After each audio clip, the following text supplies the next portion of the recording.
বন্যার পানি নামার পর চট্টগ্রামের বাঁশখালীর মানুষের কাছে এখন নতুন কষ্টের নাম রোগব্যাধি। ছড়িয়ে পড়ছে চর্মরোগ, সাথে ডায়রিয়া সহ পানিবাহিত রোগেও আক্রান্ত হচ্ছে মানুষ। পাশাপাশি ত্রাণের জন্য কাটছে না হাহাকার। সব হারানো মানুষের সামনে এখন একটাই প্রশ্ন, কবে ফিরবেন স্বাভাবিক জীবনে? রনি দত্তের রিপোর্ট, ছবি তুলেছেন আবু জাহেদ। বাঁশখালী সরল ইউনিয়নের অষ্টম শ্রেণীর শিক্ষার্থী আবু হানিফ গেল কয়েকদিন ধরে পায়ে দেখা দেয় চুলকানি, তাই চিকিৎসা নিতে আসেন স্বেচ্ছাসেবী একটি সংগঠনের মেডিকেল ক্যাম্পে। মাদ্রাসা শিক্ষার্থী রোহানেরও একই অবস্থা। গেল এক সপ্তাহ ধরে পায়ে চর্মরোগে ভুগছে সে। আমাদের এখানে বন্যা হয়েছিল, সেদিন থেকে কাজ করছিলাম বাইরে, সেখান থেকে হয়েছে। কেবল তারাই নয়, বন্যার পানি কমার পর উপকূলীয় এলাকাটিতে চর্মরোগ, কলেরা, ডায়রিয়া সহ পানিবাহিত নানা রোগে আক্রান্ত হচ্ছে অনেকেই। অনেক পানিবাহিত রোগ পাচ্ছি, বিশেষ করে এই স্কিন ডিজিজগুলোই বেশি পাচ্ছি, কিছু পেশেন্ট পাচ্ছি। বন্যার কারণে দেখা যাচ্ছে যে চর্মরোগের বিষয়টা বেড়ে গেছে, অনেকের কলেরিয়া, ডায়রিয়া হচ্ছে।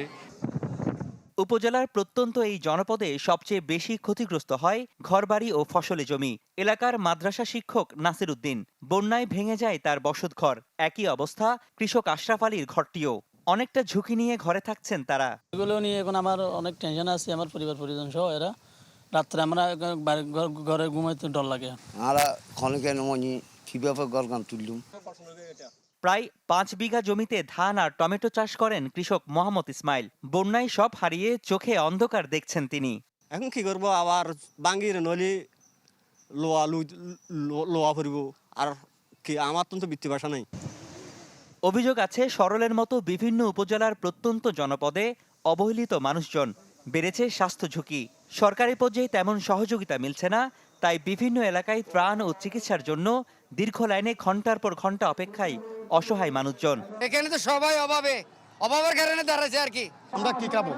বকলা লই আমরা তো ডাকাতি করতে পারে না, চুরি করতে পারে, ওরা দিতেছে, আমরা খাইতেছি। সব মাটির ঘরগুলো অতিরিক্ত পানি থাকার কারণে ভেঙে চুরমার হয়ে গেছে, এখন নিঃস্ব হয়ে গেছে। এখানে কোনো এমপি মন্ত্রীকে আসে না। আমাদের এমপি জহিরছিলাম, বাড়ি অনেক দূরে। এই কঠিন অবস্থা থেকে মানুষের আবার উঠে আসতে হয়তো বা অনেকটা সময় লাগবে। তবে বন্যার্তদের পুনর্বাসন ও স্বাস্থ্য সুরক্ষা নিশ্চিতে সব ধরনের প্রস্তুতি সরকারের আছে বলে জানালেন অর্থমন্ত্রী। এখন পুনর্বাসন কার্য শুরু হবে, তাদের বীজ, সার ইত্যাদি দেওয়ার ব্যবস্থা হচ্ছে। পুনর্বাসন কার্যক্রম অব্যাহতভাবে থাকবে এবং এর মধ্যে রোগ বালাই যাতে না হয় সেটার জন্য পুরো প্রস্তুতি আছে। বন্যা পরবর্তী নানা রোগ ব্যাধি বেড়েছে সাতকানিয়া, চন্দনাইশ, লোহাগাড়া সহ বিভিন্ন এলাকায়। রনি দত্ত, চ্যানেল 24, চট্টগ্রাম।